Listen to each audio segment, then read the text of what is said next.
Перед началом просмотра обязательно поставьте лайк и оставьте свой комментарий. Они нам очень важны. В Халачском и Кёркинском районах Либабского вилаята Туркменистана значительно снизился размер взяток за полугодовую отсрочку от армии. Как сообщают источники Торкмен Ньюс, сейчас отсрочку можно купить за 2-3 тысячи манатов. Еще недавно в военкоматах даже не смотрели на тех, кто предлагал менее 5000. Источники полагают, что беспрецедентное снижение размера взяток связано с экономическим кризисом, усугубленным эпидемией COVID-19.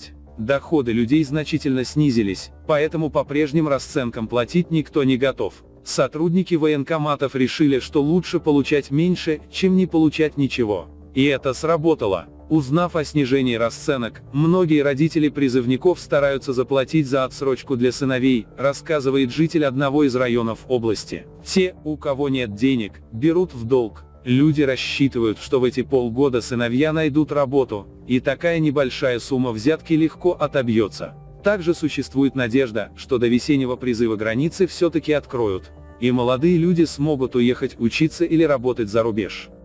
Экономическая выгода очевидна: в случае, если сына заберут в армию, семья потеряет работающего человека, да еще и должна будет высылать ему деньги на взятки, которые взимаются уже внутри армейской системы. Нормальное обмундирование, питание – все эти вопросы в туркменской армии решаются за счет родителей призывников. Конечно, на практике все может обернуться не так радужно. Не факт, что в течение полугода откупленные молодые люди смогут найти работу, но родителями движут не только мысли о семейном бюджете, но и элементарные опасения за жизнь своих детей.